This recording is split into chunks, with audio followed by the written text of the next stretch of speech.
In 2016, you, the American people, you made history.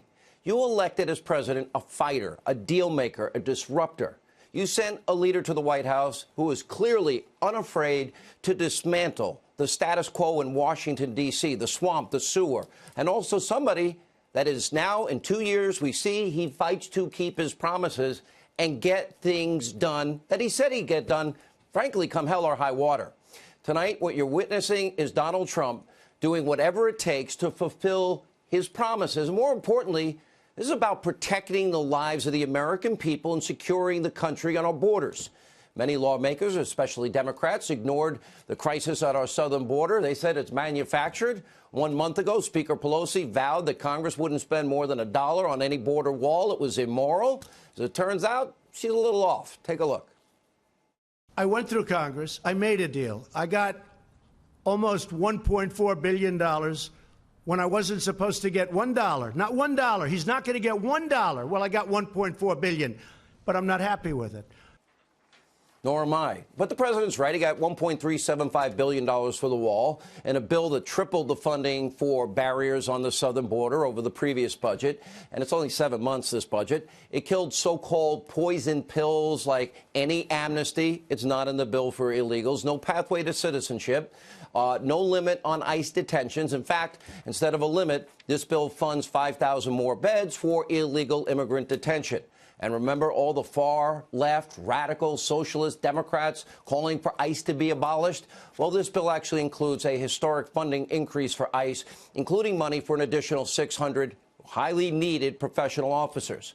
Now, still, you heard the president. He's not happy, nor should anybody be happy, because $1.375 billion for a wall is not enough. And it's why I have called this bill garbage from the very beginning. And it's why the president is now officially, as of today, declaring the national emergency that he's been telegraphing to the world he's going to do. Take a look. So I'm going to be signing a national emergency. And what we really want to do is simple. It's not like it's complicated. It's very simple. We want to stop drugs from coming into our country. We want to stop criminals and gangs from coming into our country. It's an invasion. We have an invasion of drugs and criminals coming into our country that we stop, but it's very hard to stop. With a wall, it would be very easy. So I think that we will be very successful in court. I believe that as well. Now, let's break down exactly what this means and why this plan will ultimately be very successful. As the president declares this national emergency, the administration will gain access to roughly $8 billion. The president will be able to use the $1.375 billion from the budget compromise, so progress continues straight through the rest of the fiscal year, which is till October. $600 million from the Treasury Department's drug forfeiture fund, $2.5 billion from the Department of Defense's drug interdiction program, an additional $3.6 billion from the Department of Defense's military construction account. And he knows the Democrats, as we predicted, they're going to go judge shopping. They're going to challenge this constitutional executive action in court. But their efforts, ultimately, they will come up short. One constitutional scholar after another agrees with us. The president is standing on firm legal ground. Let's look at U.S. code. Law passed by Congress, signed into law. It explicitly states, quote, construction of roads and fences, that would be a barrier, a wall, and installation of lighting to block drug smuggling corridors across international boundaries of the United States. Well, the president also has standing based on U.S. code. Right there, you can see it, 2808. That allows construction projects for national security. And that's not even all. Since 1978, a whopping 58 national emergencies have been declared by various presidents, starting with Jimmy Carter. And guess what? 31 of those national emergency declarations are still in effect today. Former President Obama, he declared 10 national emergencies, including one that countered the rise in crime from a deadly Mexican cartel. Simply put, there is major legal, legislative, and constitutional precedents for this national emergency when it comes to stopping drugs, gangs, cartels, trafficking, and everything else, and all the security risks to Americans at the border as a result of an open border. Remember, 300 Americans are dying weekly from heroin, 90% of which is trafficked across our southern border. In 2017, more than 70,000 Americans died from drug overdoses. Excuse me, is that a manufactured crisis? Last year, fentanyl trafficking across the southern border shot up a whopping 122%. In Arizona alone, fentanyl deaths have tripled since 2015. And sadly, drug carnage, well, that's just one part of the crisis. In just the past 2 years, 4,000 criminal aliens were arrested for homicide, 30,000 for sex crimes, 100,000 for violent assaults. That's a 2-year period. Last year alone, 800 gang members apprehended at the border, a 50% increase from 2017. And today, the president had a very powerful message to one, well, fake news hack who tried to claim that this is all just a manufactured crisis. Same talking point the media uses as their best friends in the Democratic Party. Take a look. What do you say to your critics who say that you are creating a national emergency, that you're concocting a national emergency here in order to get your wall because you couldn't get it through other ways? What do you think? Do you think I'm creating something? Ask these incredible women who lost their daughters and their sons. Okay? Because your question is a very political question, because you have an agenda. You're CNN. You're fake news. Ouch. Maybe Jim ought to walk over. Maybe talk to the angel moms and dads that we have on this show. Made him look really weak, bad, pathetic, heartless, and looks like when he's forced to face brave angel moms and dads who've lived through hell, pain and suffering that none of us can imagine, he didn't want to talk to them. Now, tonight, no matter what you hear from Democrats or the hate Trump media, the wall is getting built. The president, the fighter, the disruptor, the deal maker, tenacious, unrelenting, is keeping his promises. But also, he's winning. Are you sick of winning yet? The American people are the real winners here. This is a huge win. Forget the president. Put him aside for a minute. This is a win for the country. This is a win for you and your families and our safety and our security. Which brings us tonight to our Hannity Watch on what is the abusively biased hate Trump media. Now, recently, the media's echo chamber, they've been spreading some pretty unbelievable fake news about the president and me and our relationship. Why they're obsessed with this, I don't know. Take a look. This is a president who is terrified of angering his base, and I think he is concerned. I can imagine him being on the phone with Lou Dobbs and Sean Hannity and telling him, okay, I have to do this because he's afraid of losing this news cycle to hacks like Sean Hannity and Lou Dobbs and Ann Coulter. He has set a precedent that will haunt the Republican Party for decades, if not for generations. 2014, Mike Pence and 2014 Republicans battled then-President Obama in public and in court over similar actions. But 2019 Mike Pence and many 2019 Republicans are already saying, thank you, Sean Hannity, may I have another? All right, let me just say up front, the president nor anybody in the White House ever called to calm me down, whatever that means. And I'll also say this, with all due respect to all of you guys over there, it's really cracking me up here. I'm thrilled with it because I've been calling for secure borders and build the wall first for a long time. By the way, for all of you geniuses that are overpaid in the hate Trump media and kind of lazy, let me explain what I do for a living. I am a talk show host. In other words, I'm a member of the press. We're like the whole newspaper on this show. I can produce hours and hours of radio and television where I do straight news. We do tons of investigative reporting you're too lazy to do or too biased to do. Remember, we were the only show, one of the only shows that vetted Obama, Frank Marshall Davis, and Acorn and Alinsky, and, oh, yeah, let's not forget the Church of GD America, Black Liberation Theology. Remember our coverage of Bill Ayers and Bernardine Dorn? Remember all of that? We also had some serious investigations on this program into the Duke lacrosse scandal. I actually met with some of the kids and the families. Baltimore, Maryland, we were right. You all in the media were wrong. UVA, Richard Jewell, the scourge of gang violence in Chicago. We put up the names on the show. The man-made drought, Delta smelt in California. We investigated what your kids are up to in spring break. Yeah, we do investigative reporting. We do straight news as a talk show host. And also, we also did our 2-year investigation into the deep state, and we have the evidence that you never paid attention to about what was an attempted coup on the president of the United States, where they let one candidate free. in an effort to sabotage the other. And of course, like every newspaper, I said, we're like the full news. We give opinion. I don't hide that I am a registered conservative. We even do gossip occasionally in sports. 2 nights ago, we had on Tim Tebow.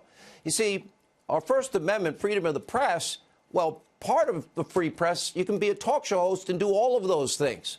It covers many different and unique roles for the press. In doing so, like other so-called journalists, I use sources all the time. I work the phones daily to get information, to do reporting, investigation, so I can give my audience the best information that you guys aren't giving them. And I'll never, ever, by the way, for all you that speculate, I will never confirm, not even deny, who my sources are, who I talk to, who I don't talk to, or even if I talk to people alone. What you have in the media right now is obsession. They got blinders on, and they've got this prism in which they see Donald Trump. Lazy, overpaid people in the hate Trump media, so blinded by their hatred and rage for Donald Trump, they need to get their own sources of information instead of falsely speculating about mine. Now, here's a simple truth. Nobody in the media has ever come close to describing the relationship that I had with the president. That goes back well over 2 decades. And by the way, if one exists, I wouldn't tell you anyway. All right, now to end all fake news reports on how I accurately predicted exactly what the president would do on the border. He didn't tell me. It's simple. I paid attention to all his public comments. He said it over and over and over again. I heard him. You refused to hear him. Remember when he said, I will add whatever I have to add? What do you think he meant? Remember when he actually said many times, I'm looking at the national emergency seriously? He kept saying these things repeatedly. And what those of you in the fake news industry don't seem to understand, the president does listen to other points of view. Yeah. But at the end of the day, it's pretty amazing. All of you can't figure out that he makes up his own mind. And it's not hard to understand what he's going to do, because what he has been doing for the last 2 years, what he's been saying over the last week, is usually what he ends up doing. Now, by the way, for the record, I'll say this in all honesty, if the president listened to me, he would have stopped tweeting back in 2016, or at least tweeted less, because me and a bunch of other people told him, you got to stop. But I got to admit, in retrospect, I actually think he was right to keep doing this, maybe 5% less, because what he's doing is bypassing the abusive press that is offered, people that hate him every day, and he's getting his message directly to the American people, which, as you can see, in a media landscape full of conspiracy theories, hatred, fake news, is now more important than ever before. Take, for example, this report from Newsbusters. Look at this. All the big 3 networks, ABC, NBC, CBS, they went wild with their hysteria, collusion, coverage, one story that turns out to be false after another. They dedicated over 2,200 minutes of airtime, just the 3 networks. They aired and found 0 seconds minutes for available airtime when the bipartisan Senate report that found no collusion with Russia this week. They didn't cover it at all, because then they'd have to admit they were wrong. And I happen to like the fighter that is in the White House. I do like the man who fights, tenacious, unrelenting, and fights to keep his campaign promises. It's refreshing. It's energizing to watch him go down the list and see all the success for the forgotten men and women that voted for him in 2016. The policies he advocated for in his campaign and he's now delivering on, well, to be very honest, I have been supporting. These are things I publicly stated support for, most of them, for 30 years on radio, 23 years right here on the Fox News Channel. Why? Because conservatism works. It works every time it's applied. Just like I predicted Obama would fail. 13 million more Americans on food stamps, 8 million more in poverty. Look at the president's positive, record-breaking results on the economy alone. New trade policies. We're making more money. More opportunities for Americans, 600,000 manufacturing jobs, 5.3 million new jobs. Yeah, I like those policies, and it's worth fighting for those policies. All right, we'll have more on this later. But first, we do have to turn to our Hannity Watch on the Deep State in light of yesterday's big news, huge bombshell revelation surrounding disgraced, fired FBI Deputy Director Andrew McCabe. Now, last night we laid out the entire case. 2016, small group, high-ranking, unelected, unaccountable bureaucrats, they abused their power in such a way to try to rig the 2016 election in favor of one candidate, Hillary Clinton, over another candidate, Donald Trump. They allowed their chosen candidate, Hillary Clinton, to stay in the race by clearing her of all charges before they even investigated it. Well, things that no other American could ever get away with. Trust me, if you have subpoenaed emails, you better not delete them. You better not acid wash your hard drive and bust up your devices. Now, in July of 2016, Comey Strzok interviewed Hillary. He's the guy that said we're smelly Walmart voters. He's the guy that said Hillary should win 100 million to 0. Anyway, Comey and Strzok and others, they decided to give her a pass. The fix was in. And they didn't prosecute Clinton for what were obvious felony violations of the Espionage Act, including mishandling top secret, classified intelligence on that unsecured private server in a mom-and-pop shop bathroom closet. They also chose not to prosecute her over the biggest slam-dunk obstruction of justice charges when she deleted, acid-washed thousands of subpoenaed emails with bleach spit and beat up her phones with a hammer and ripped out the SIM cards. Any other American would have been tried and they would have been charged with felonies, but not Hillary Clinton. That's what they did, as they abused power. And then also in July of 2016, right after they give her that free pass that keeps her in the presidential election, the same exact people then use Hillary Clinton's bought and paid for phony Russian dirty dossier to open up an investigation into the Trump campaign. They used the same unverified garbage, to spy on a Trump campaign associate, and they were all warned it was unverified and that Hillary paid for it, and it was never corroborated or verified, and that Steele hated Hillary Clinton. By the way, a lot of it's since been debunked.